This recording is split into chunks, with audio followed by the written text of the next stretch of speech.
Hi guys, welcome back sa aking munting channel. Ipakita ko lang sa inyo kung hindi nyo pa ba alam kung paano tayo mag-forgot password sa ating Facebook. At kung hindi nyo pa ba alam kung paano tayo mag-forgot, ay panoorin nyo ang video na ito para makita nyo naman kung paano. At siguraduhin nyo na lang na kung ang email na ginamit nyo ay hindi nyo nakalimutan. At pag ganito na ang nakikita natin, invalid username password, ay pindutin na natin forgot password, then mag-pop up yung we can send you login code we send to your email.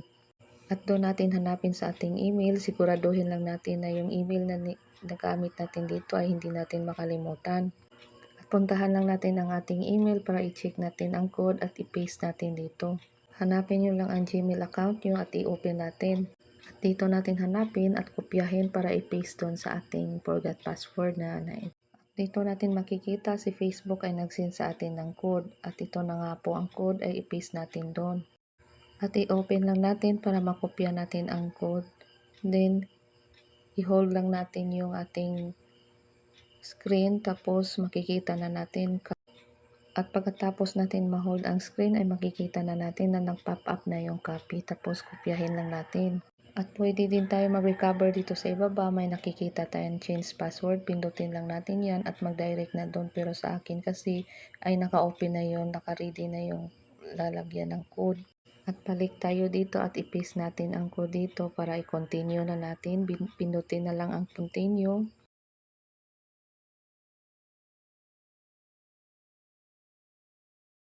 At ito, gagawa na tayo ng panibagong password natin na yung hindi pa natin nagamit dito sa Facebook ay yun ang tatanggapin ni Facebook. At pag nag-success na yung paggawa natin ng password guys, ay mag-login na tayo ulit at ito ang makikita natin pag may ganito. I-ano lang natin siya, send me text message with my login code. Naputol kasi ang video ko sa pag-login kaya ito na lang ang nakikita nyo hanggang nag-direct siya dito. At ito na lang gawin natin guys, send me a text message with my login code. I-continue lang natin para papasok na yung code sa ating number. Kasi kailangan pa din tayo mag-verify sa ating phone para hindi tayo madaling ma-hack kaya ginanito ni Meta. At hintayin lang natin na mag-send sa atin ng code si Facebook. At minsan guys, huwag kayong mag-alala dahil minsan talaga ay si Facebook ay hindi talaga makapag-send agad ng code kaya hintayin lang natin kahit matagalan pa. Check natin ay nandito na nga po pala si Facebook, nag-send na sa atin ng code, kopyahin natin at i-paste natin doon ulit.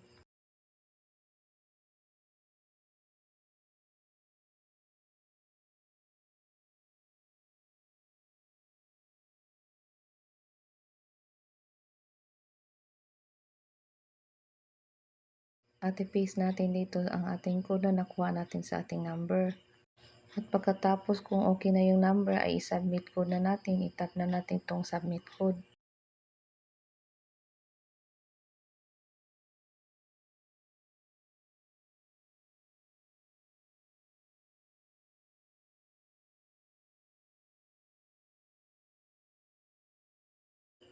At ito guys, nag-pop up na ang save browser. Kung gusto nyo i-save siya para automatic login kayo.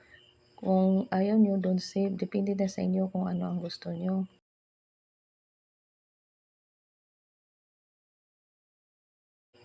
At ito, na-open na ang Facebook ko. Okay na yung password. At sana hindi nyo na din makalimutan para hindi na kayo mag-forget password. At yun lang guys, kung nagustuhan nyo ang video na ito, paki-like and subscribe. Follow for new videos tutorial. Maraming salamat.